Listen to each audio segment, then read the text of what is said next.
jàngal ko xamal ko dundal ko jox ko ba dundam neex mu am conscience ni moom nit la bu nite. Xalifa lañu àndal ñun ñi Xalifa lañu àndal ngir mottali yéene. Xalifa lañu àndal ñun ñi Xalifa lañu àndal ngir mottali yéene. moom lañ bëgg mag ñi moom lañ bëgg moom lañ bëgg ndaw ñi moom lañ bëgg moom lañ bëgg ndax moom réew mi la bëgg ku bëgg Sénégal Xalifa ngay bëgg wuyoo nga sa tur doy nga kilifa soxlay Sénégal moo la yilifa Xalifa ci xool dara xajul fa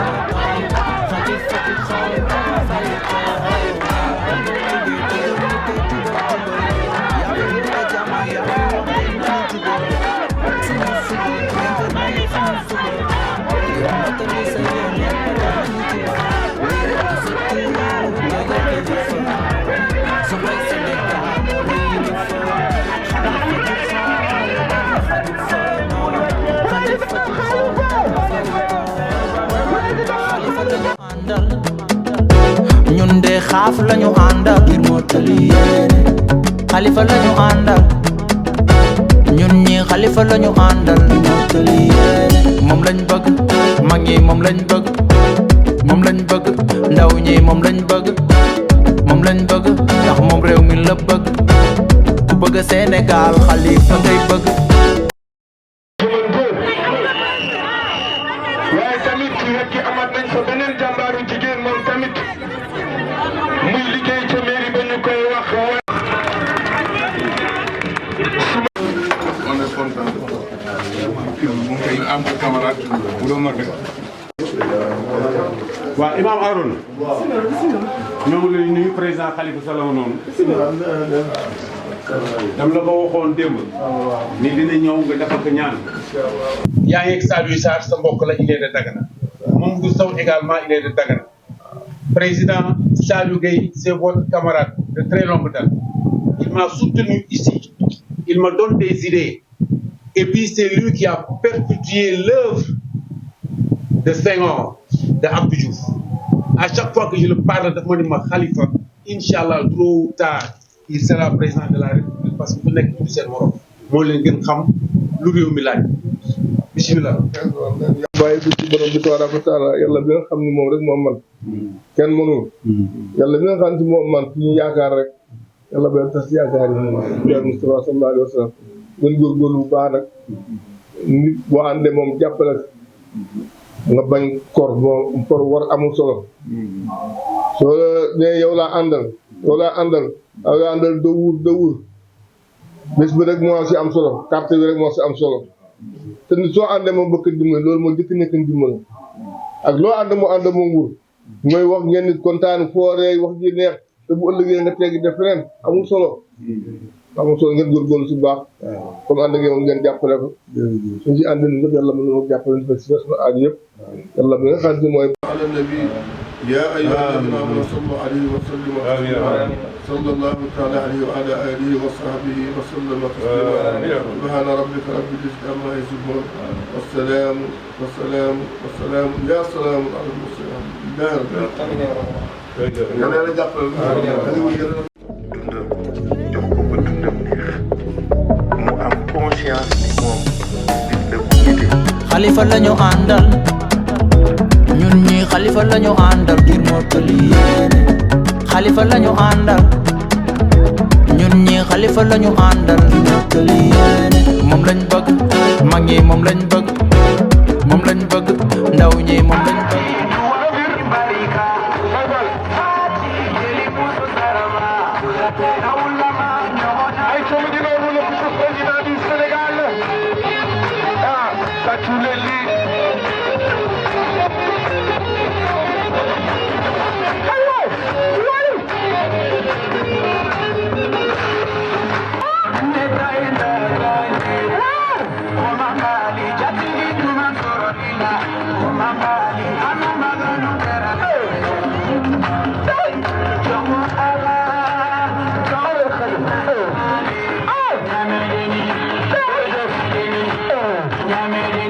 America.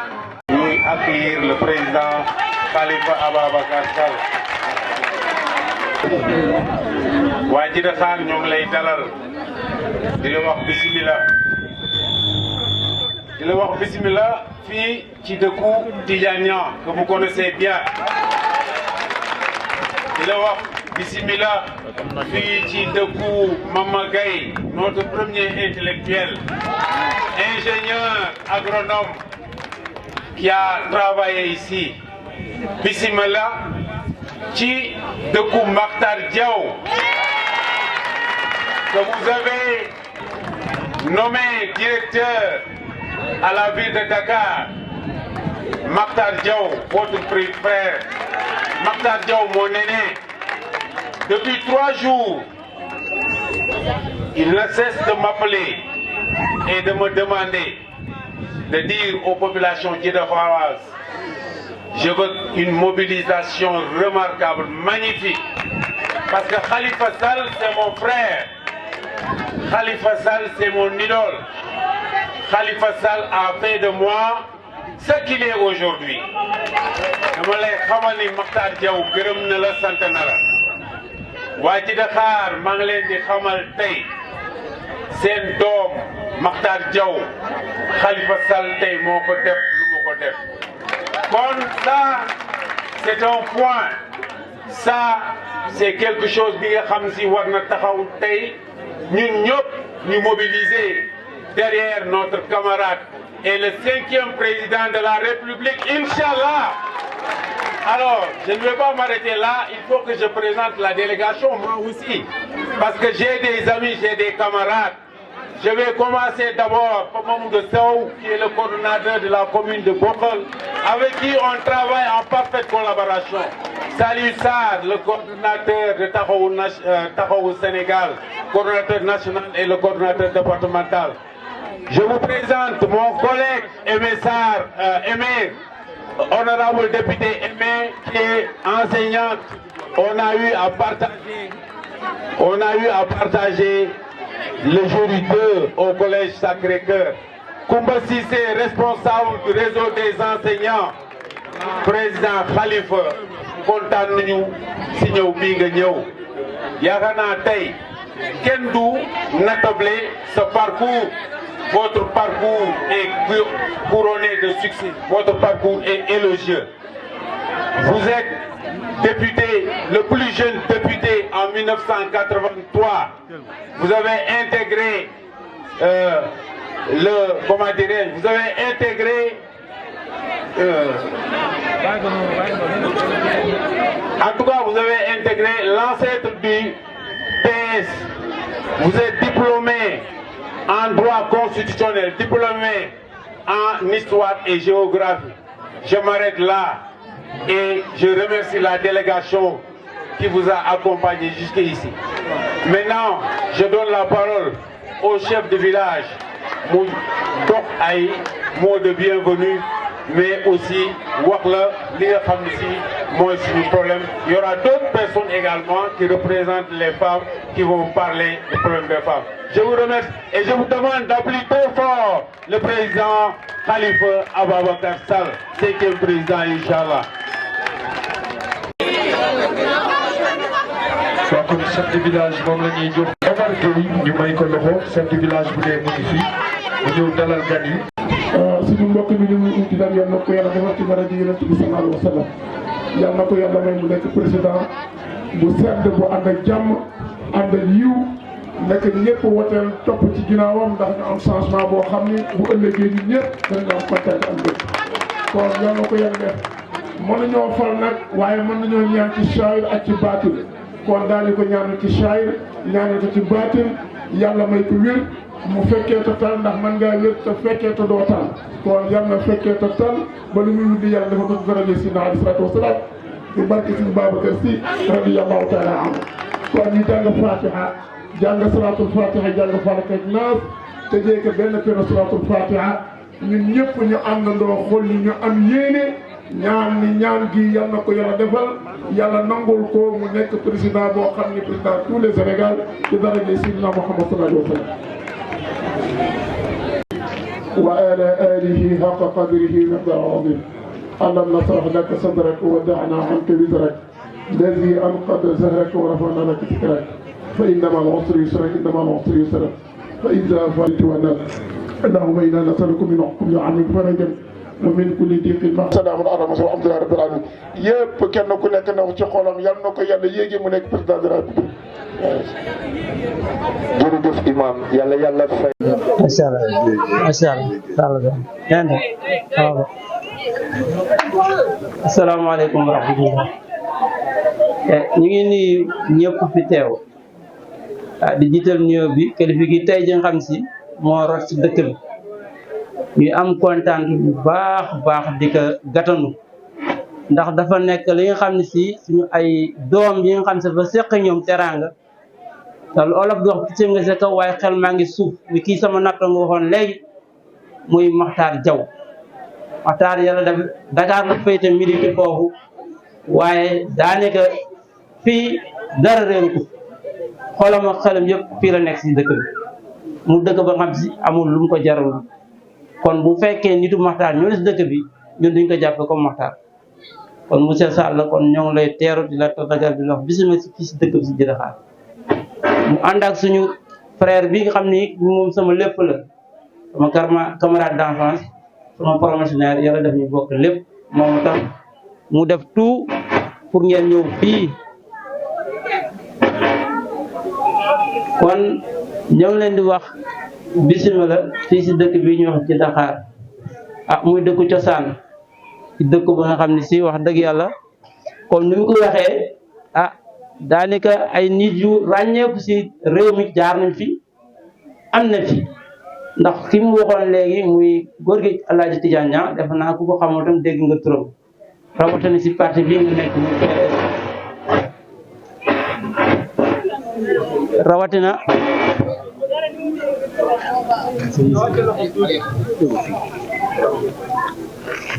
waaw ma ni ku mel na góor gi Tidiane Niang def naa ku ko xamul tam dégg nga turam mu liggéey lu am solo si gox bi yoroon presque coordination bi yëpp bi ba Saint-Louis moo ko yoroon kon kooku daanaka ay dogitam bu fi desee ba léegi ñun duñ koy wax dëgg yàlla sagoo kon ñoo ngi leen di ñaanal bu baax te di la mas ci coon encore si la daloon mu nekk la nga xam ne mbiru jullit la nga nangu ko jénn seerawaat la senti ni man sama réew ma ñor ko wax dëgg yàlla kooku ku am ngëm-ngëm rek moo def loolu kon ñoo ngi ci mas bu baax a baax di la ñaanal jàmm di ko ñaanal ñi ngi àndal bi wax ji mënul baare ndax lu ñuy wax ku jëm foofu doo yàgg fenn te wax dëgg yàlla da ngeen ñu fekkoon sa si programme waaye ñuy jéem yëpp xaj-xajal ba ku nekk mën si gis boppam muy gannaaw bu loolu weesoo ñaari mbir dong lu ñu am gannaaw buñ la jotalee suñu ay ngërëm bi jóge si Makhtar Diaw comme ni ko Ibrahima waxee wax dëgg yàlla gërëm na leen yéen ak Barthélémy Dias gërëm fu mu tàmbalee mais na xamul fu mu yem kon ñuy suñu ay doom yu baax suñu ku leen defal mu ngi mel ñun nga defal kon ñu ngi delluwaat di yeesalaat suñu kóllëre suñu diggante ak yéen te di leen ñaanal yow Makhtar gërëm na leen sant na leen Ibrahima mii ndaw la waaye wax dëgg yàlla man fu mu toll dañu jokkoo gis naa fa nga ko féete kon fu nga ko féete yal na yàlla féete ñun nag amuñu dara lu ñuy wax dëkk bi benn la xëy na xat na waaye lii duñu man wax ba mu jeex te duñ ko àggale voilà mu ni dëkk ba nga xam si dëkku baykat la gis nga fa nga jaar ba agsi ñëw tuuti xam si wax dëgg yàlla daf ñu soxal ndax comme ni mu ko waxee ñun dëkku baykat lañu comme ni nga ko gisee ba ngay ñëw dëkk bi gis nga que suuf daana amatu fi lu mu am ak néew depuis 80 ba léegi moo ngi koy exploité amul labour amul lu observe nañ koy def muy portion bu néew mënuñu am si bénéficier si aménagement yi ñuy wax kooku ñoom nee ñu naa leen ko jottali ndax ku nekk bëggoon a tax wax ko waaye comme que temps amul naa leen ko jottali waxal leen ko dégg nga waaw aménagement yi bon am na bi nga xam si bu ñu demee bay yaakaar projet ñu développé topographie yëpp dañu xamal ni fii dafa nekk place bi nga xam si dafa laal si forêt bi mu nekk la nga xam si lu tuuti kooku décret présidentiel la moo ko mën dindi wala ñu mën jot président xanaa loolu moo tax yombul kon ñun daal suñu wax kese du gaaw sotti moo tax ku ñu si man dimbali dañ la koy wax waaw loolu moom lu ñor baykat yi nekk si dëkk bi ndax ñoom demuñu si gaal yi demuñu fenn fii lañu nekk le peu de moyen bu ñu disposé sa lañu nekk di ñoo ko ñoom kon ku leen jàppale si suuf bi ñu jël CG jël na seen genn wàllu suuf yëpp lii tës si dëkk bi la ñu dese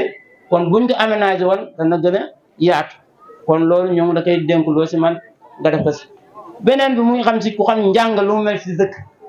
suñu doom yi ñuy jàngee collège de proximité bu ñu def bi xam na mat 6 kilomètres seen moyen de transport ñoo ko yor seen bopp oto bu ñu yor balaa muy dem ren doon chauffeur bu taxi la nga xam si parents yi duñ ko mën fay boole gaal seen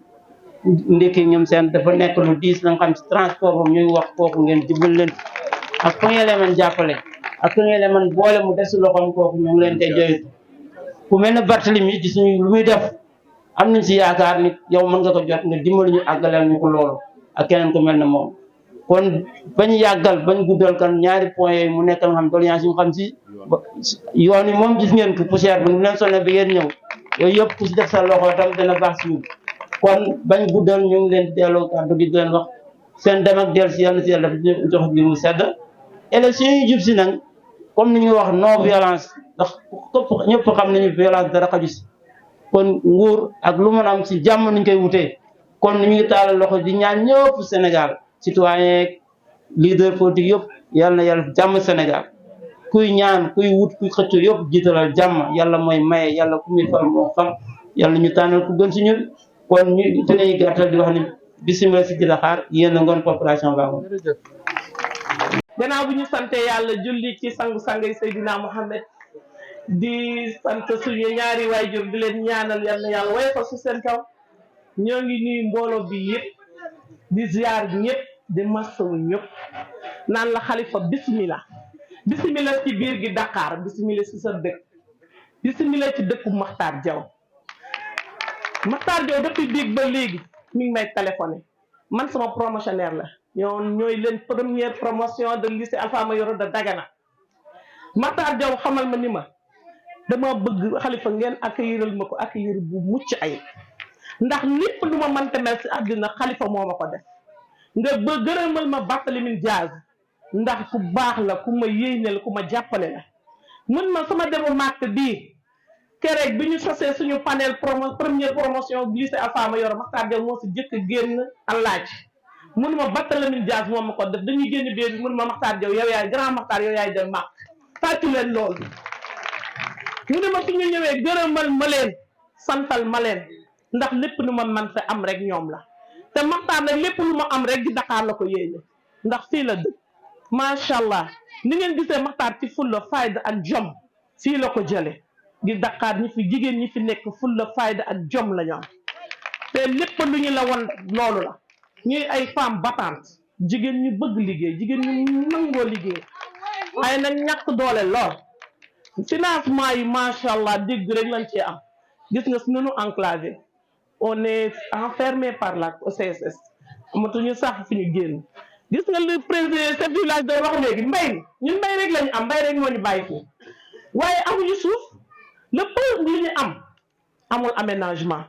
ñun jigéen ñi li ñu am mënuñu ko sax bay ndax ñàkk moyen beneen ba mooy li ci des a néew ñu waxal lu forêt classée waaye xalifa yàlla na nga nekk président nga dindul forêt classée ñun amuñu lu ñu bay buñ ñu bëgg ñu classé kon day metti waaye xalifa nekkal président waaye génn na ci forêt classée léegi su may jigéen ñi ñu ngi nii liggéey rek la ñu xam waaye ñàkk moyen rek moo leen jàpp formation dara li ñu am ak niiw seen doole ak seen xarañte moo leen ko may gis nga gandoo saa nga ne toog ne teg géwéen dañuy dem ci dex gi di sàkk géwél dex gi mënatuñ si sax ak seen ndax tifa barax bi sonal nañu amatuñu jën amatuñu dara lépp lu ñu waroon mën liggéey ci dex gi mënatuñ ko liggéey ndax tifa bi sonal nañu xalifa samay jigéen ñi bëgg nañu ay formation bëgg nañu financement ndax ay jigéen yu bëgg liggéey lañu mais ñu ñàkk moyen leen wax ji nag ñëpp ci bëgg temps bi dafa gàtt bëgguñu la téye waaye yal na nga nekk président xalifa président waaye bismillahi samil alim min sheytaani rajim bismillahi rahmani rahim bëggoon naa nag balaa ma commencé ngeen may ma 1 minute de silence en mémoire de El Hadji Tidiane Niang bu leen ma ko mënee may moo ma gën a wóor.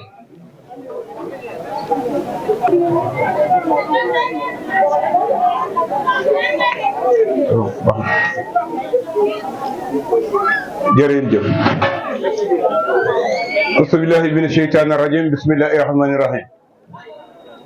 boo gisee ma tàmbali ci loolu El Hadji Tidiane Niang mooy ki nga xam ni politique man mii moo ko def ci man. am naa ñaari mandat conseiller ci communauté rurale bu Gaye grâce à Tidiane Niang def naa fa ñaari mandat am naa 10 ans ma ànd ak moom mu tette ma ci politique jàngal ma politique wanoon ma ni ma saa yu mun a bul bàyyi politique mukk ci àdduna ma ni lu tax am na lu mu wax ci loolu dama koy tënk. Khalifa ñu ngi lay nii suñu partenaire la socialiste ñun bu ñu jógee ak léegi ñun socialiste ci dëkk bi kenn ku ne xam nañu ñun fii ci biir dina xaar socialiste kenn mosu ko fi gagné ba bi Abdoulaye Wade di jël pouvoir bi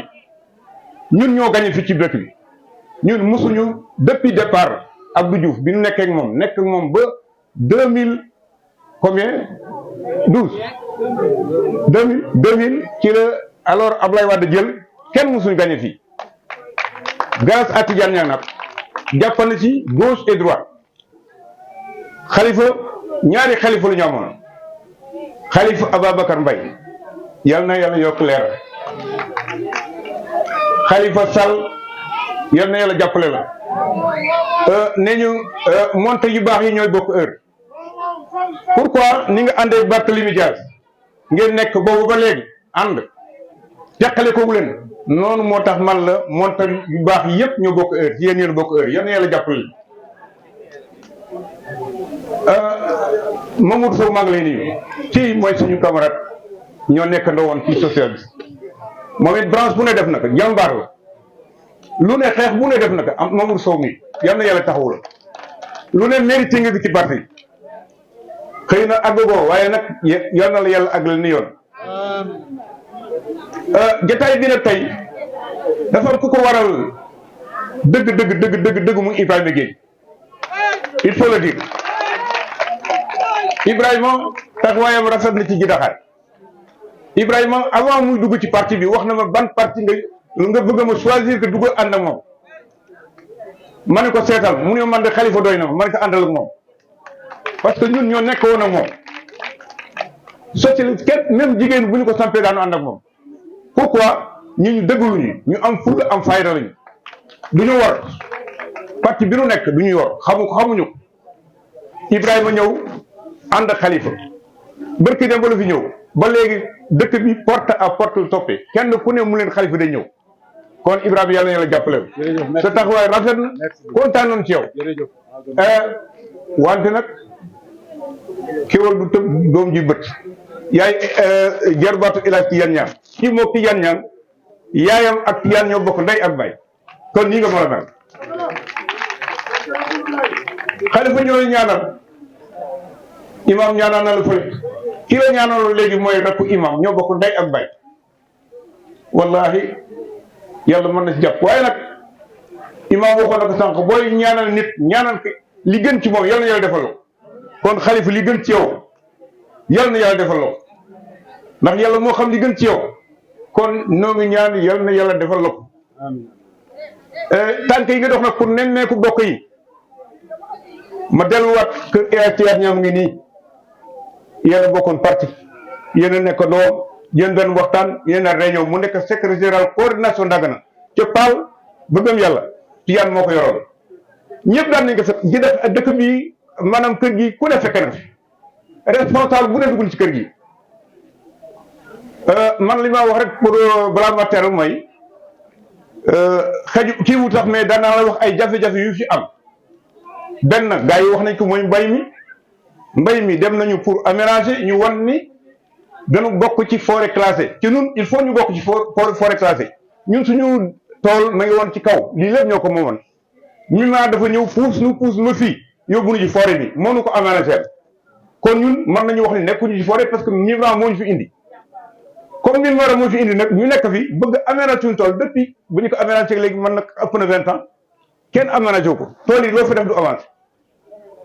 léegi nag fan nga leen ñu wut nañu aménagement ba am ko ñu xool ni yéen cartographie bi fi ngeen nekk ni yéen a ngi ci fooye loolu moo tax aménagement essai monsieur Khalifa ñun amuñu yoon wallahi bu la nawet fekkoon fii fi ngeen jaaroon sànq fii amoon ndox mi bu fi nawet nekkoon ngeen xam ne amul yoon nit ñu dibu ci Mimran mu wutal ñu yoon bu nawetee du mën a dox mais amuñu ko amuñu yoon képp ku la wax fii nii am na yoon gi Dakar waxu dafa lay nax ñaareel ba am nañu forage bii ñu amee ndox mi ñu ngi koy jël ci dex bi man de ca sama sago man bu doon man forage la ñuy am ba tëkku envoyé ñu ko comme mënuñu ko am nag parce que pompe bi fu mu nekk ci dex ga la te bu nawetee xale yi dañuy xuus dem di contact yi ak dem di réparer yi te courant ak ndox mënuñu ànd kon bu doon suma sago ñu am même bu doon benn vedette bu ndaw bi nga xam daañu ko mën teg fii utiliser ko bu nawetee ñu pousse ko teg ci dex bi pour mën defi suñu réparation ci biir dex ko kon ñun alors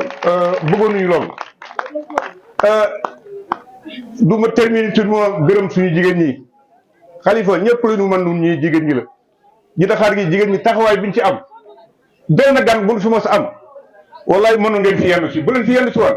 suñu loxo nun góor ñëf si génn jigéen ñi ñooy responsable bi ñëpp yal na yàlla fay leen sagal ngeen ñun ñu góor ñi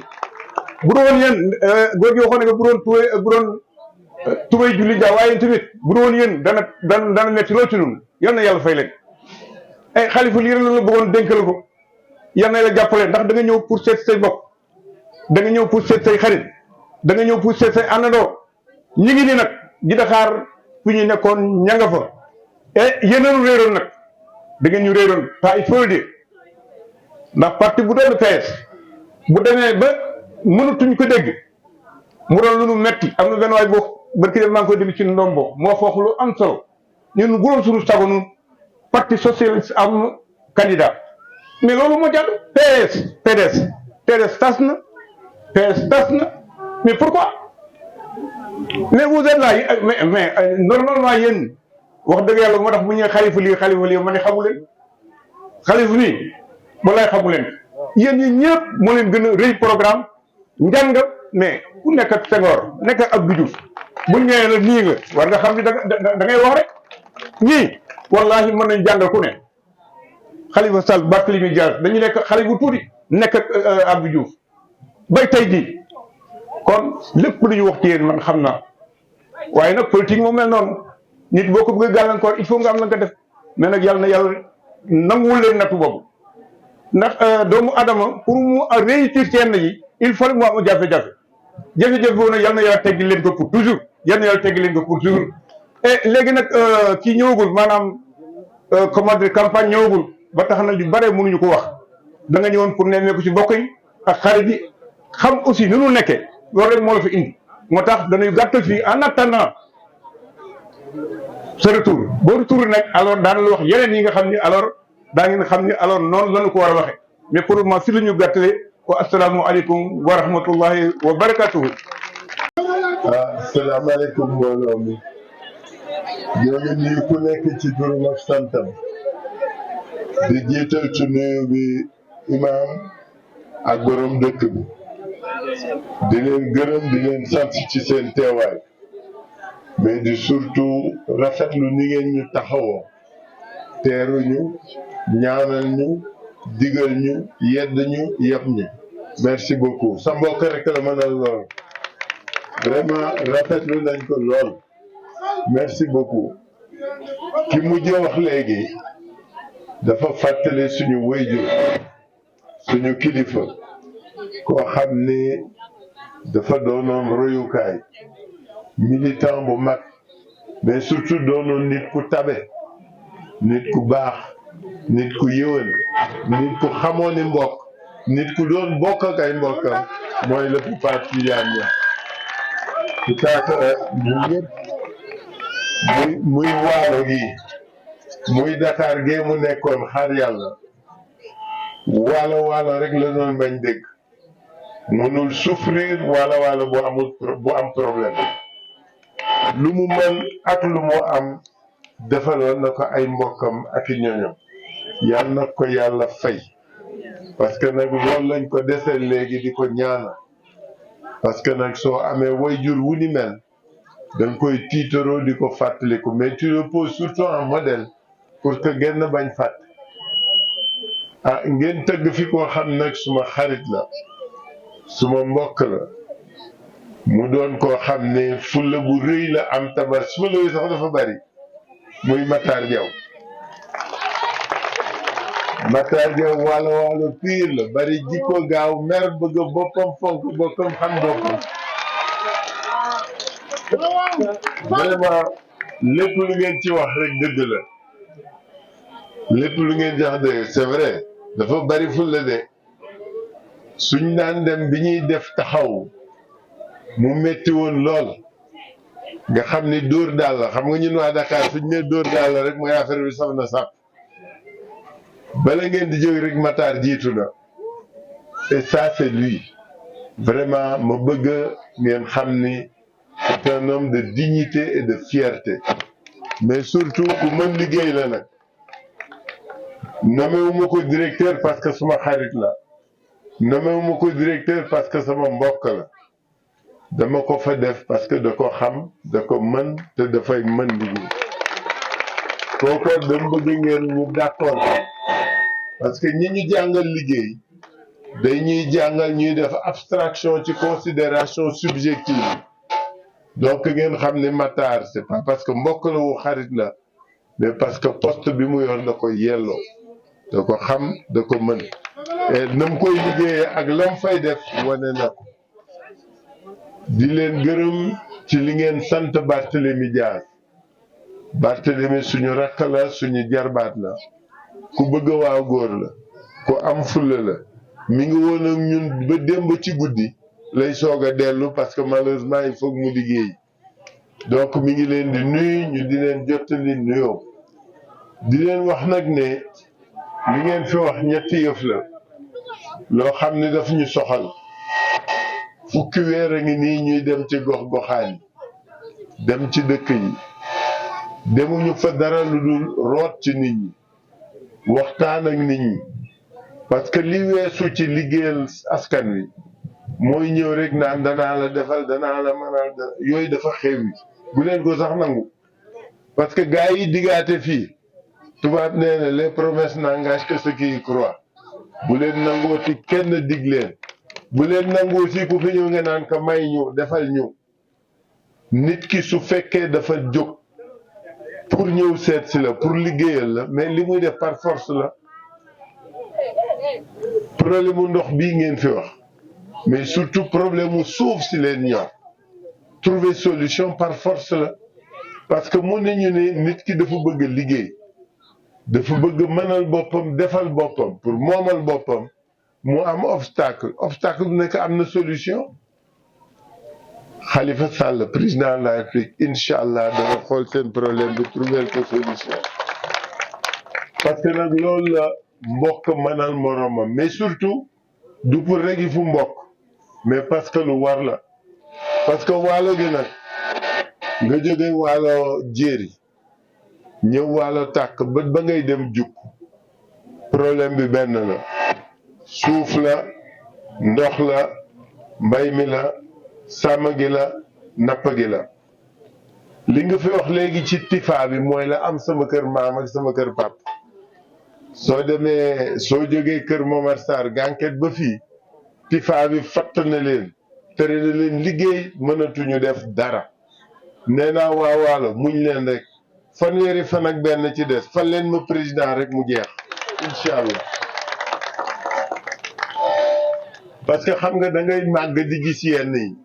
bi ñu nekkee xale di ñëw waalo dafa am idée bu ñu amoon ci waalo gi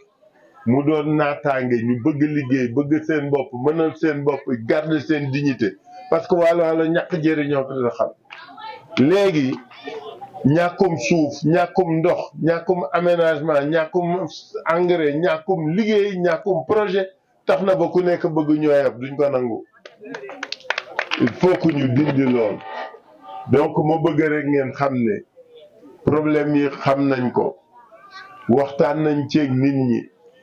solution yi ñun ak yéen ñoo koy trouver mais li am solo mooy li nit ñi soxla parce que bëggu leen def ni ñenn ñi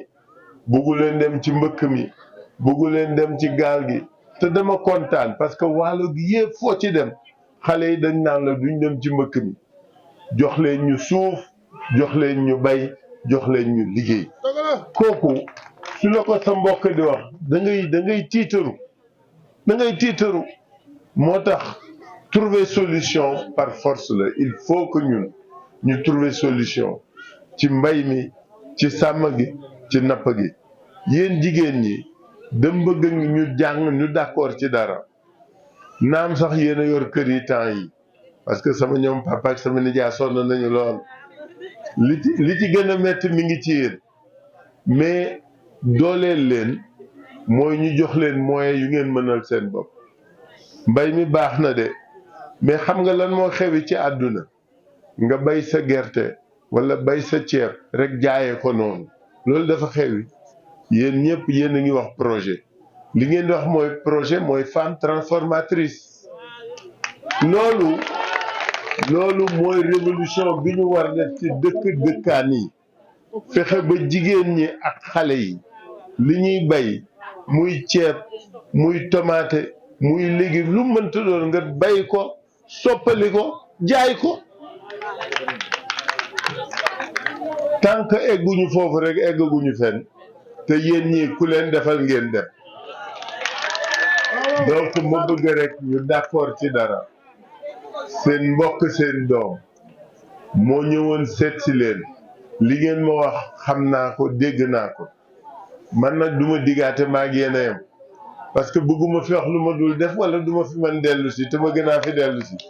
bon nag duma dig kenn dara mais li ma mën wax daal mooy lii ñu dëgmal ñun ñëpp fay demandoo parce que xam nañ ni loolu mooy njëriñu réew mi loolu mooy njëriñu askan wi fexe ba jigéen ñi mënal seen bopp moom seen bopp fexe ba xale yi bañ xalaat mbëkk mi te toog liggéey fexe ba suñu waajur yu góor yi mën di jàppale te tam di jàpp ak julli loolu daal mooy li jot incha allah duñu diggaate mais xam leen ni jéeri tàkk ak juk 2 avril Khalifa Sall prêter serment seen coono jeex maa ngi leen di gërëm ngeen kat nit ci bopp